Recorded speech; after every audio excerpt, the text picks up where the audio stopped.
Everybody, welcome to this little program where I talk things communication. My name is Lisa Dublin, and I am fully convinced that this is a borderless world.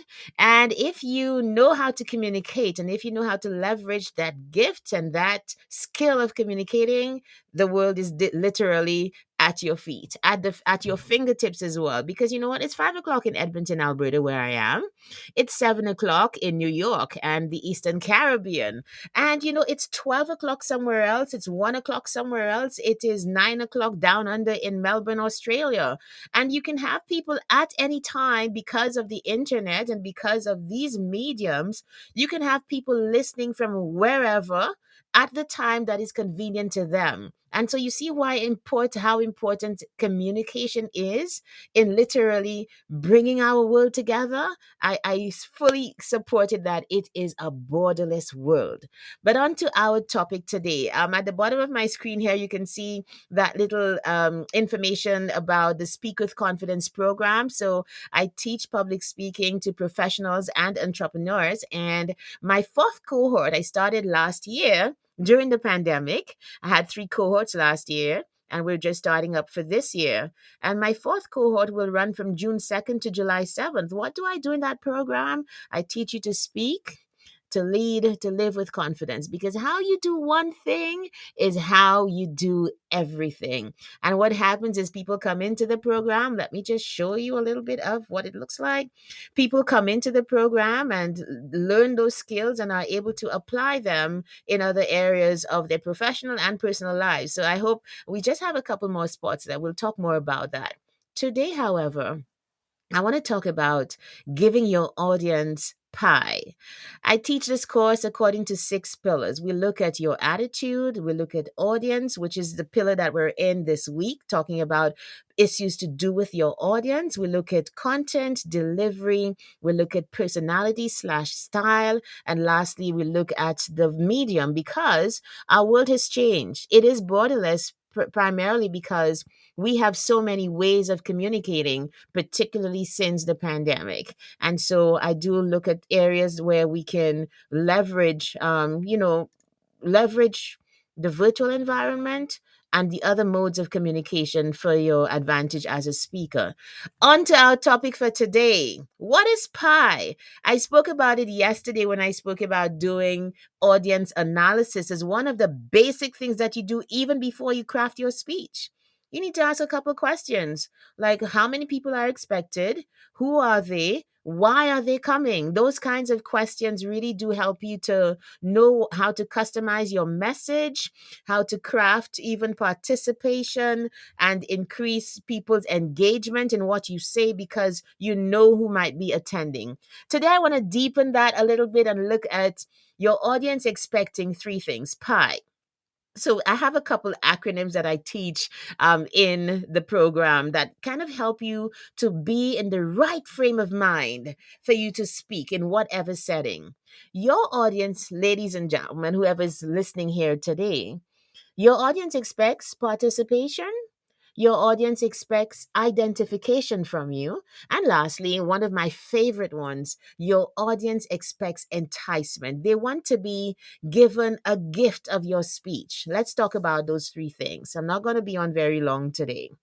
Participation.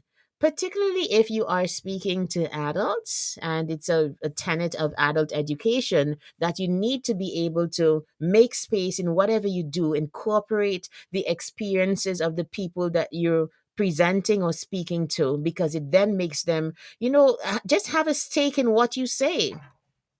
You're not speaking to people who are tabula rasa, having absolutely nothing in their heads and you just there to pour into them.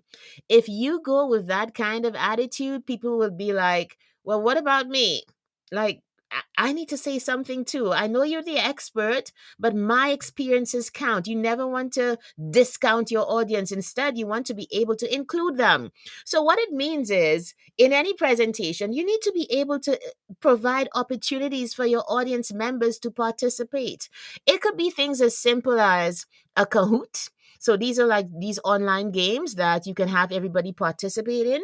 You can make space to hear feedback and comments even in the moment of presenting. You can do it that way. You can do stuff like Mentimeter, which really is like doing polls and so on. Even within Zoom, if you're going online, we have so many options to get people to participate. One of my favorites is the Jamboard.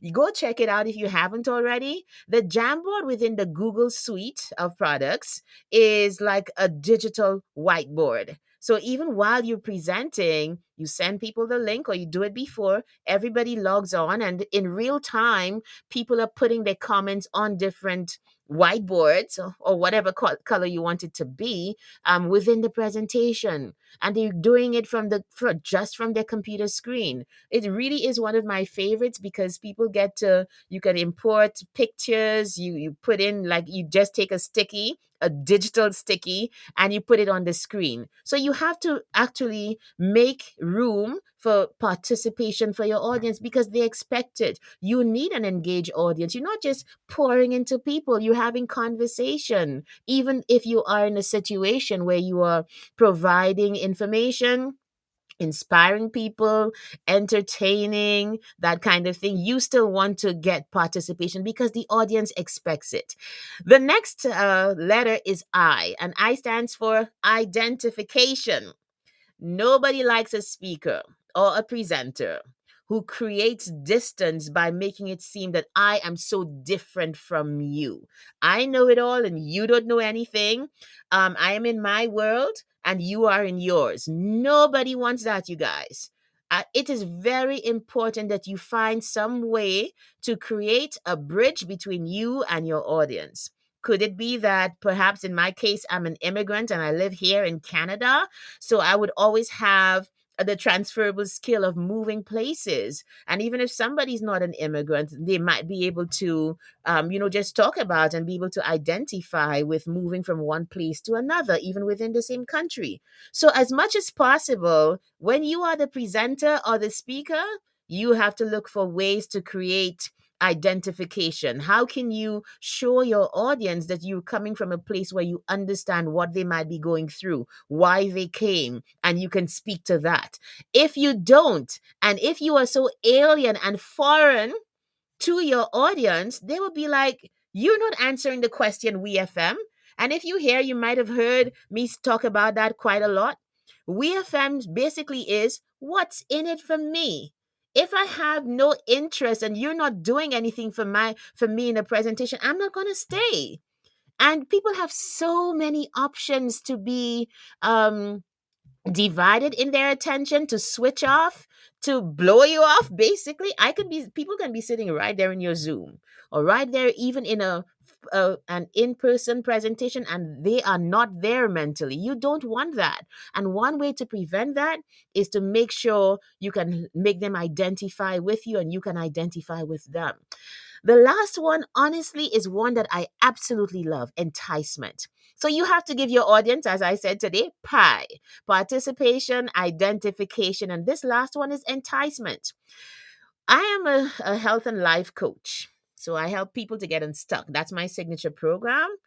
And I've one of the tenets of coaching is, let's try to get to the point of not just changing habits or behaviors, but if we can change identity, then you put things on top that might not just change but would be abiding. And I always like relate that to speaking, and I've brought my coaching into speaking, so that built into the speaking program is the one-on-one coaching that I meet with the participants once a week for the 6 week duration, and go through, any kinds of challenges that they might have where speaking is concerned. So what does identity mean where speaking is concerned? Look at your speech differently. When you speak, dear speaker, dear presenter who might have to do a presentation today, hear me well. Give people the gift of yourself. When you change that, when you look at that presentation, when you look at you opening your mouth as a gift, It changes everything. It changes how you show up physically. You look at it as part of your job right now. It's not arrogant to go doll up and to make yourself look good because you're giving people the gift of yourself. But it's not just the physical, with the aesthetics.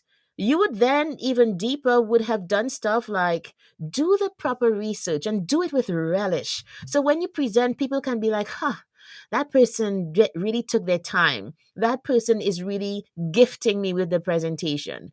When you change at that level, when you look at speaking as that gift, you show up differently. You do the work and the preparation differently. And it's all related to enticement. You take your time. I'm not just going to come and mumble before you. I'm going to think of my introduction. I'm going to think of how speaking is an art where I can leverage the pauses and stop. I can leverage the highs and lows of my voice. I can leverage my environment to give you a gift. So that's where the enticement comes from. And we do go through in the pillar on content and delivery, we do look at ways to really, deepen the interest in your speech. Let's say it that way. You know what? Shakespeare said, this is my last thing today. Shakespeare said, all the world's a stage. And all the men and women merely players. They have their exits and their entrances, and one man in his time plays many parts. And this is your part. When you step on stage, all the world's a stage and you come to play a part. I'm not talking about like being an imposter or, just putting on a show just for so. No, but when you recognize that it is a production, it is a production from everything, from how you show up to what you do before and all of that, then you show up differently. So thank you for joining me today. I'll be on tomorrow, Friday again, where we continue the conversation on some of the tenets of looking at your audience differently. If you want to go check out my course, it is right here. Speak with confidence. You can go onto lisamdublin.com/SWC and you can check out the program. Okay, so here's the whole thing. You can sign up here, and we just have a couple spots left. Honestly, I this is probably going to be the last year that I run it. So I'll probably do 2 cohorts this year because I'm really going into like speaker development. So if you want to have a chat about the program, do message me right here on LinkedIn. I'm also on Facebook as well. But I know not many people who are on LinkedIn are on Facebook. So that's why I'm here.